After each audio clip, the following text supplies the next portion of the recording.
You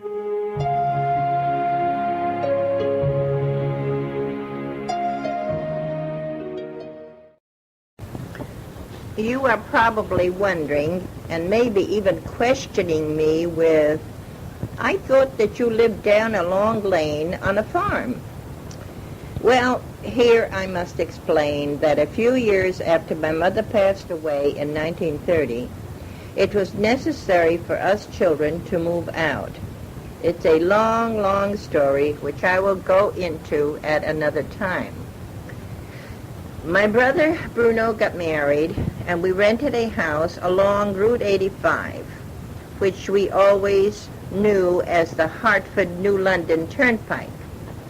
That is why I mentioned the telephone poles and so forth, because on the farm, certainly we didn't have any poles. We had no electricity. For that matter, we had no electricity in the brown house that we lived in, nor in the cottage. We lived in a house owned by the Rawali Estate, and it was located on the side of Route 85. My brother Joseph, my sister Stella, by the way, her name was Stephanie. I don't know why we called her Stella. They also lived with us. My niece Lee, only 3 1/2 years old, also came along. My youngest sister, Sue, stayed on the farm with my dad and his housekeeper weekdays. She went to high school called Norwich Free Academy in Norwich, and a school bus picked her up daily. Weekends, she came to stay with us. Now, going back, in spite of the negative side of snowfalls, there was a beauty and an opportunity to play different games other than having snowball fights. We played a game called Wild Goose Chase, a game really of a type of tag. After a fresh, preferably a gentle snowfall, looking, glistening white, we went out and tramped out a very, very large circle, sometimes even a circle within a circle. Then we crossed it with paths going through the center, somewhat like dividing a pie into portions. In the center of the circle was a tramped-out spot called home base. Anyone too tired to run any further or any longer could find safety there and could not be tagged. All the children were geese running through the marked-out paths with one person, the hunter, or it, who chased the geese, trying to tag one who, when tagged, would then become it, or the hunter. The players could run only through the paths already made. If they stepped out of the path, they were disqualified. It was fun, especially when several children participated. The more the merrier, in fact. On our farm, if you remember that part of my discourse, we had quite a steep hill which we used for sleigh riding in winter and as rolling bodily down this hill in the summertime.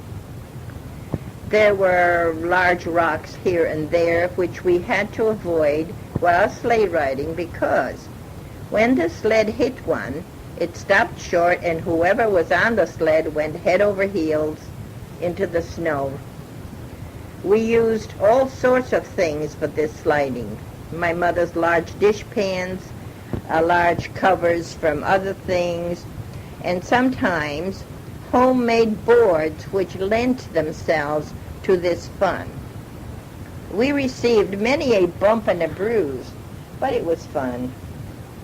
My brothers made sleds out of boards, from which they made runners, then joined these runners together to form the seat. These we rode belly flop style.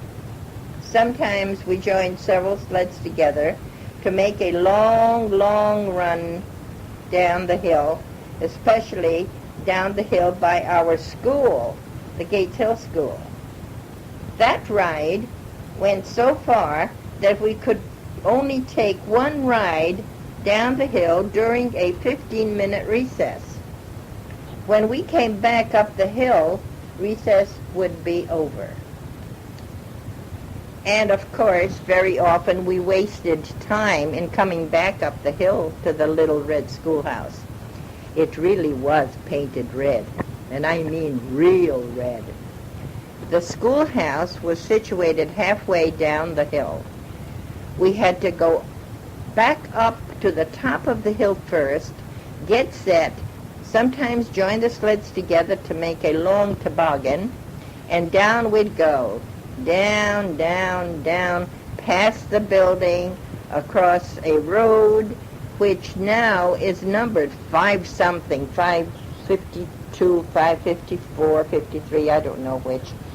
And then down another hill to a small meadow lake where we stopped. We had to stop there. That was the end of the line. The ground then was flat. This road that we passed was an intersection.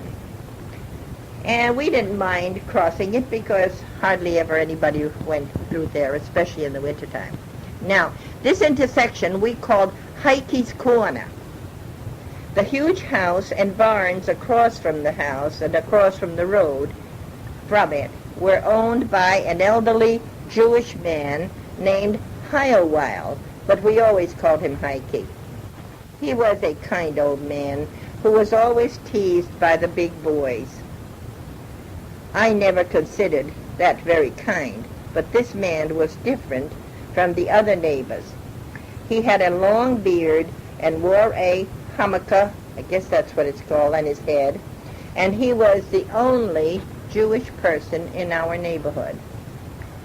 When he moved away, perhaps he passed away or went to New York to live with one of his children, I remember the house being rented to a family named Watrous.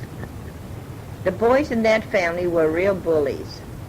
There was no mother, and these boys were mean. How I feared them.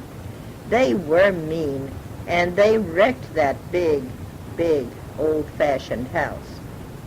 In the summertime, when Mr. Howell lived there, it was buzzing with summer residents from New York. It must have had 20 rooms. It was a big, tall, 3-story house, at least 3 stories. The building is now gone and has been gone for many, many years. I believe some sort of building is going up on that spot. It may even be a condominium-type building now. I'm not sure. I heard about it. You see, now as I'm writing these memoirs, so great a change has been made in my homestead region.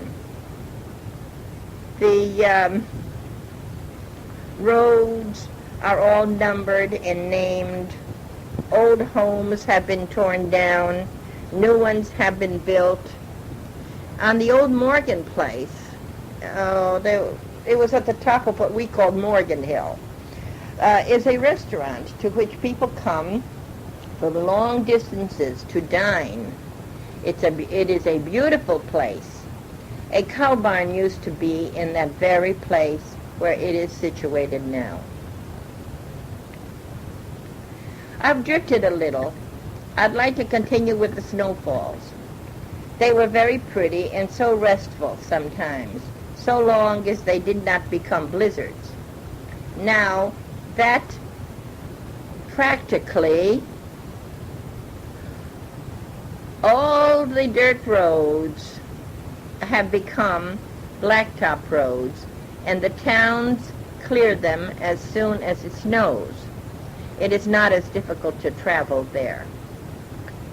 Rattlesnake Ledge Road, which I traveled almost daily while I was teaching in Gilead, and that is a section of Hebron, was a dirt road and looked like a fairyland in winter, although it could very well be treacherous if the snow turned into a sleety, rainy type storm.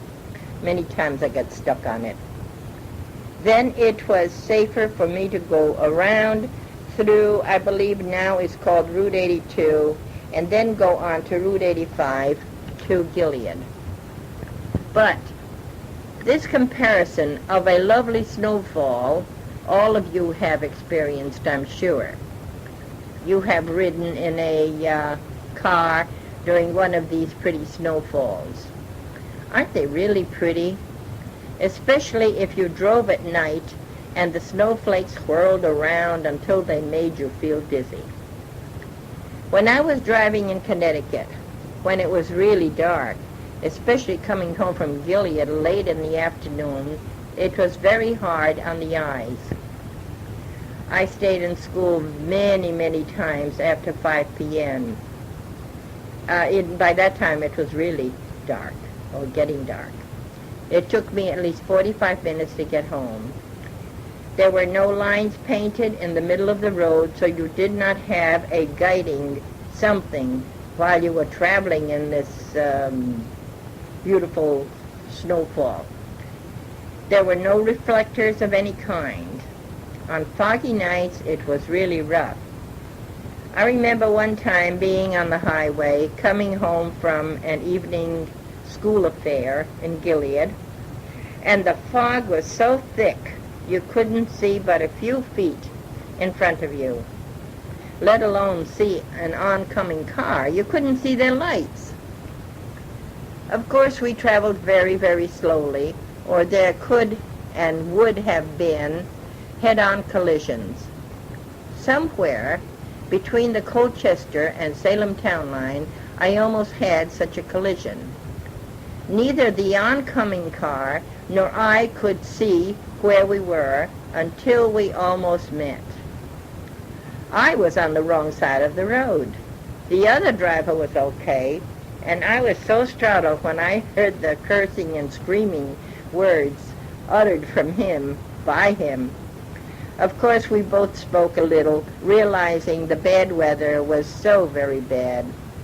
Usually, at that time of my young life, I met up with very kind people who were always willing to help a young lady in distress, and I always trusted them. With a flat tire, I never worried. I always just waited until someone came along and fixed it for me. I never feared any passerby. Perhaps I was fortunate, but times were so different then. People in general were so helpful to each other. Not that they are not this day and age, but we cannot trust just anybody. As an example, perhaps 18 years ago, Bradley, Aunt Sue's son, had a sad experience while attending an art school in Connecticut.